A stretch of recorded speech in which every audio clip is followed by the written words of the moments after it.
Okay, so welcome to this new video of binary file handling. In this video, we will be learning how to implement a new function in which we will be searching a particular object. Okay, so इसमें हमने पढ़ा था कि हमारे पास आपको याद होगा last lectures में हमने पढ़ा था कि हमारे पास एक क्लास है जिसके अंदर हमारे पास दो डेटा मेंबर्स हैं, one is roll number and the other one is name. उसका कंस्ट्रक्टर है, कुछ गेटर सेटर्स हैं। उसके बाद हमने ये फंक्शन बनाया था जो कि ऑब्जेक्ट को सेव करता है। उसके बाद जो है हमने एक दूसरा फंक्शन बनाया था सर्च ऑब्जेक्ट्स, और इस सर्च ऑब्जेक्ट को अगर मैं नाम दे दूं रीड फाइल का, ठीक है, तो ये क्या करेगा, ये फाइल के अंदर जितना डेटा पड़ा होगा वो सारा का सारा डेटा हमें डिस्प्ले करा देगा। अगर वो फाइल एग्जिस्ट ही नहीं करती तो ये हमें ये मैसेज बता देगा कि the file does not exist. एक सिंपल सा फंक्शन है। अब यहाँ पे मैं इस फंक्शन को एक बार आपके सामने रन करके दिखा देता हूँ। फॉर एग्जाम्पल एक फाइल है डेटा डॉट बाइनरी, इसको मैं रन करता हूँ तो मुझे याद है इसके अंदर तीन ऑब्जेक्ट्स पड़े हैं, वो तीनों ऑब्जेक्ट्स यहाँ पे डिस्प्ले हो जाएंगे।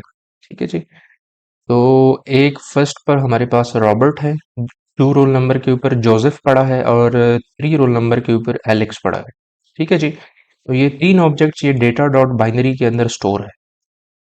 अच्छा, अब मैंने ये करना है कि यहाँ पे तो तीन ऑब्जेक्ट स्टोर है, लेकिन जब मैं कोई काम करूंगा, जब मैं कोई सॉफ्टवेयर बनाऊंगा, तो मैं इस तरह से नहीं कर सकता। वहां पे ये होगा कि मुझे एक पर्टिकुलर स्टूडेंट चाहिए होगा। फॉर एग्जांपल मुझे रोल नंबर 2 चाहिए, तो रोल नंबर 2 का जितना डेटा है मुझे सिर्फ वो चाहिए और सिर्फ उसका डेटा फाइल से उठ के यहाँ पर आना चाहिए। ठीक है जी। अब यहाँ पर पूरी फाइल डिस्प्ले हो रही है, तो मुझे ये पूरी फाइल नहीं बल्कि एक सिंगल ऑब्जेक्ट चाहिए। मतलब इस चीज को मैं बोलूंगा सर्चिंग। मैंने सर्चिंग करनी है इस फाइल के अंदर। मुझे कौन सा ऑब्जेक्ट चाहिए, उस ऑब्जेक्ट को मैंने सर्च करना है। तो सर्च किस तरह से करेंगे, देखिए बहुत इजी है। यही वाला जो फाइल है ये पूरे ऑब्जेक्ट को निकालता है, तो मैं इसी को कॉपी करके कंट्रोल सी मैंने दबा दिया। इसको मैं यहाँ पे कंट्रोल वी करके पेस्ट कर लेता हूँ, और ये अब मेरे पास एक कॉपी बन गई है इसी वाले रीड फाइल की। इसको पहले मैं यहाँ पे देखता हूँ कि कॉल कैसे करेंगे। तो देखिए मैं एक फंक्शन बनाऊंगा सर्च ऑब्जेक्ट। ठीक है जी। और इसको मैं क्या करूंगा, एक फाइल नेम पास करूंगा, तो डेटा डॉट बाइनरी। और दूसरा जो है मैं रोल नंबर पास करूंगा। फॉर एग्जांपल मुझे टू रोल नंबर का स्टूडेंट चाहिए। ठीक है जी। तो इस फंक्शन का तो पहले मैं नाम चेंज कर देता हूं। मैंने रखा सर्च ऑब्जेक्ट, तो मैं इसको सर्च ऑब्जेक्ट क्या देता हूं। एक इसको स्ट्रिंग पास होगा, दूसरा इसको रोल नंबर पास होगा। तो देखिए इसका जो एरर है वो खत्म हो जाएगा। ये स्ट्रिंग यहाँ इसके अंदर स्टोर हो जाएगा, टू इंटीजर के अंदर स्टोर हो जाएगा। मैं स्ट्रिंग को नाम दे देता हूँ फाइल नेम, और जो टू स्टोर होगा फॉर एग्जांपल मैंने उसको नाम दे दिया एक्स, या बल्कि नाम दे देते हैं रोल नंबर। ठीक है जी, ताकि हमको पता चले कि ये जो हमने पास किया है वो रोल नंबर है। अच्छा जी। यहाँ पे हमने फाइल ओपन कर लिया बाइनरी में। ठीक है। और एक स्टूडेंट ऑब्जेक्ट बना दिया। इस ऑब्जेक्ट में हम एक एक ऑब्जेक्ट को फाइल से उठा के इसके अंदर स्टोर करेंगे और फिर डिस्प्ले करेंगे। सिंपल सा फंक्शन है, लास्ट वीडियो में हमने पढ़ा था। अगर किसी ने लास्ट वीडियो नहीं देखी है तो इससे पिछले वाली जो वीडियो थी वो काइंडली जाके देखें तो आपको समझ आ जाएगा। अच्छा, यहाँ पर हो क्या रहा है, बाकी सारा फंक्शन सेम है, लेकिन यहाँ पर जो है ये व्हाइल लूप ये कर रहा है कि जो फाइल है उससे एक एक ऑब्जेक्ट को रीड करके ये टेम्पररी के अंदर स्टोर कर रहा है, और फिर वो एक एक ऑब्जेक्ट पे हम डिस्प्ले स्टूडेंट कॉल कर रहे हैं और उसको हम डिस्प्ले कर रहे हैं। ठीक है। तो हमें सारे नहीं चाहिए। मैं यहाँ पे एक इफ कंडीशन लगा देता हूँ कि टेम्पररी के अंदर जो भी डेटा आएगा अगर उसका जो रोल नंबर है वो मैं टेम्पररी से मैंने रोल नंबर उठा लिया। ठीक। और जो मैंने रोल नंबर पास किया है ये मैं यहाँ पे लिख दूंगा रोल नंबर। तो टेम्प के अंदर जो रोल नंबर है और जो मैंने पास किया है अगर ये मैच हो जाते हैं तो ही इसका मतलब ये टेम्प के अंदर हमारा ऑब्जेक्ट स्टोर होके आ गया है। ठीक है जी, बात सिंपल सी है, कोई रॉकेट साइंस इसके अंदर नहीं है। मैं आपको थोड़ा सा और इसको एक्सप्लेन कर देता हूँ। देखिए माई फाइल से पहला ऑब्जेक्ट आएगा टेम्प के अंदर। तो पहले ऑब्जेक्ट के अंदर अभी हमने देखा वन स्टोर था, रोल नंबर, फिर टू था, फिर थ्री था, तो इसके अंदर वन आ जाएगा। तो जब मैं गेट रोल नंबर करूंगा तो यहां पर भी वन आ जाएगा, और हमारा रोल नंबर हमने टू पास किया था तो one is equal to two, तो ये कंडीशन फॉल्स हो जाएगा। तो इसके अंदर हमने जो भी लिखा होगा वो डिस्प्ले या एग्जीक्यूट नहीं होगा। ठीक है जी। अच्छा, दोबारा से व्हाइल लूप चलेगा। अब माई फाइल के अंदर दूसरा ऑब्जेक्ट टेम्प के अंदर आ जाएगा, दूसरे ऑब्जेक्ट का रोल नंबर क्या था, वो था 2। ठीक है जी, तो यहां पर 2 आ जाएगा। और हमने क्या रोल नंबर पास किया था, हमने भी 2 पास किया है, तो 2 is equal to 2, so this condition will become true. ठीक है जी, और इसकी जो बॉडी है वो फिर एग्जीक्यूट हो जाएगी। तो बॉडी में मैं लिखता हूं my file dot close. File को मैं क्लोज कर देता हूं क्योंकि मुझे अपना ऑब्जेक्ट मिल गया, वो टेम्परेरी के अंदर स्टोर हो जाएगा, फाइल क्लोज हो जाएगी। अब जब इसके बाद ये वाइल लूप एग्जीक्यूट होगा, देखिए 2 पे फाइल क्लोज हो गई। अब टेम्परेरी सॉरी अब फाइल के अंदर तो 3 रोल नंबर का ऑब्जेक्ट भी पड़ा था ना, लेकिन अब वो एग्जीक्यूट नहीं होगा क्योंकि हमने फाइल क्लोज कर दी। तो ये जैसे ही यहां पर आएगा, फाइल क्लोज है, तो वाइल लूप खत्म हो जाएगा। तो थर्ड वाला जो ऑब्जेक्ट था 3 रोल नंबर वाला एलेक्स वाला, वो ये टेम्परेरी के अंदर नहीं आएगा। ठीक है जी, और इसी तरह से फाइल क्लोज हो जाएगी। अगर हमें ऑब्जेक्ट नहीं मिलता तब भी फाइल क्लोज हो जाएगी। ठीक है जी, और यहाँ पे मैं ये करता हूँ कि लेट से यहाँ पे मैं एक बूलियन बनाता हूँ। आपको पता है कि बूलियन के अंदर या तो हम ट्रू स्टोर करते हैं या फॉल्स स्टोर करते हैं। तो एक वेरिएबल बनाया है, फाउंड नाम दिया है उसको। इनिशियली हमारे पास डेटा नहीं है तो फाउंड के अंदर मैंने फॉल्स स्टोर कर लिया। फाउंड मतलब हमें मिल गया है, तो अभी तक हमें नहीं मिला है। ठीक है, और कहां पर मिल जाएगा हमें ऑब्जेक्ट, यहां पर। तो इसकी बॉडी के अंदर मैं लिख देता हूं फाउंड असाइंड ट्रू। फाउंड को मैंने ट्रू असाइन कर दिया। तो अगर हमें इस पूरे ब्लॉक ऑफ कोड में अगर हमारा ऑब्जेक्ट हमें मिल जाता है, तो फाउंड की जो वैल्यू है वो ट्रू हो जाएगी।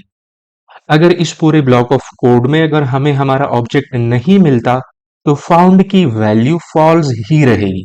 ठीक है, इसके बाद अगर यहां पे मैं फाउंड को चेक करूं, तो फाउंड के अंदर हमारे पास सिर्फ दो वैल्यूज होंगी, या तो ट्रू होगा इक्वल्स टू ट्रू, या फॉल्स होगा। यहां पे मैं एल्स पे लिख देता हूं फॉल्स। ठीक है, अगर ट्रू है तो क्या आएगा और अगर फॉल्स है तो क्या आएगा। तो चले इसकी बॉडी बना देते हैं। यहां पे सी आउट, यहां पे मैं लिख देता हूं ऑब्जेक्ट फाउंड। ठीक है जी, और इसको मैं एंड ऑफ लाइन कर देता हूँ। ऑब्जेक्ट कहाँ पे स्टोर होगा, टेम्प के अंदर, और टेम्प के अंदर हम डिस्प्ले स्टूडेंट कर देंगे, तो हमें वो जो ऑब्जेक्ट हमें मिला है उसका जो गेटर है वो हमें वो पूरा ऑब्जेक्ट डिस्प्ले करा देगा। और अगर हमें ऑब्जेक्ट नहीं मिलता तो यह हमें बताएगा object does not exist. For example अगर मैं 10 रोल नंबर को सर्च करना चाहता हूं, तो आपको पता है फाइल के अंदर सिर्फ 1 2 3 स्टोर है, 10 स्टोर नहीं है उसके अंदर। तो फिर वो यहां पे आएगा ऑब्जेक्ट डज नॉट एग्जिस्ट। ठीक है जी, और इसी तरह से ये फंक्शन खत्म हो जाएगा। अब देखें, इससे पहले जब मैं रीड फाइल कर रहा था या सर्च ऑब्जेक्ट्स का जो ये वाला जो फंक्शन है, जब मैं इसको कॉल कर रहा था, तो ये सारे ऑब्जेक्ट्स को डिस्प्ले कर रहा था। ठीक है जी, अब जो सर्च ऑब्जेक्ट है ये सिर्फ सिंगल ऑब्जेक्ट को करेगा। तो देखिए मैं इसको रन करता हूं और देखते हैं कि आउटपुट क्या आता है। जी, इसको ज़रा एनालाइज कर लें। मैंने 2 रोल नंबर पास किया था तो उसने 2 सर्च किया, और हमारे पास फाइल के अंदर 2 एग्जिस्ट करता था, तो अब देखिए हमारे पास सिर्फ सिंगल ऑब्जेक्ट आ गया है। तो मैंने आपको यहाँ पे बताया कि जो पूरा ब्लॉक है, अगर ऑब्जेक्ट फाइल के अंदर एग्जिस्ट करता है तो फाउंड की वैल्यू ट्रू हो जाएगी। तो ऑब्जेक्ट एग्जिस्ट करता था, 2 हमने पास किया था, तो 2 का ऑब्जेक्ट फाइल के अंदर मौजूद था, तो इस वजह से फाउंड की वैल्यू ट्रू हो गई। तो ये वाला ब्लॉक एग्जीक्यूट हो गया। देखें ऑब्जेक्ट फाउंड, और टेम्प डॉट डिस्प्ले से हमारे पास आ गया roll number 2 student name Joseph. ठीक है जी, अब इसको फॉल्स करते हैं। देखें 3 भी उसके अंदर था, 4 करते हैं, 4 ऑब्वियसली उसके अंदर नहीं है, एग्जीक्यूट कर लेते हैं। अच्छा जी, अब इसको देखें, ऑब्जेक्ट डज नॉट एग्जिस्ट। अब इसको एनालाइज करें तो ये जो ब्लॉक ऑफ कोड था, हमें इसने हमें हमारा ऑब्जेक्ट ढूंढ के नहीं दिया, तो फाउंड की वैल्यू कभी ट्रू ही नहीं हुई, और स्टार्टिंग में वो फॉल्स थी तो वो फॉल्स ही रही। तो यहां पे अगर आप फाउंड इक्वल्स टू ट्रू करेंगे तो नो, दिस विल फॉल्स, ये ट्रू नहीं होगा, तो यहां पर आ जाएगा object does not exist.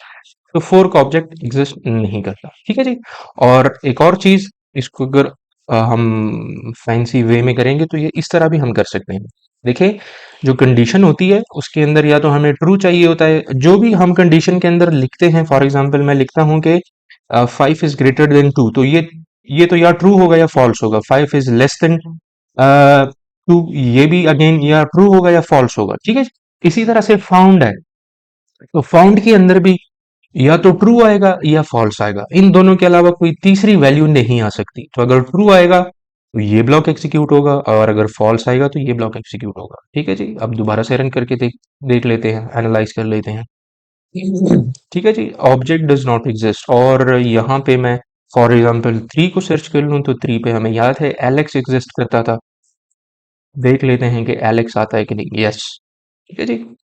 Okay जी, thank you for watching the video. Next video में हम ये करेंगे कि फॉर एग्जांपल ये जो 3 पर एलेक्स एग्जिस्ट करता है, इसका नाम एलेक्स नहीं है, कुछ और है। ठीक है जी, मार्टिन है, रूबी है, कुछ भी है, तो हमने इसका नाम अपडेट करना है। तो हम अपडेशन किस तरह से करेंगे? अपडेशन से पहले एक वीडियो है बाइनरी फाइल हैंडलिंग की, जिसमें हमें थोड़ी सी विजुअलाइजेशन चाहिए होती है कि फाइल के अंदर हमें क्या क्या ऑपरेशंस परफॉर्म करने होते हैं in order to update an object. ठीक है जी, तो वो हम नेक्स्ट वीडियो में देखेंगे। Thank you again for watching the video. मिलते हैं इंशाल्लाह नेक्स्ट वीडियो में। Thank you.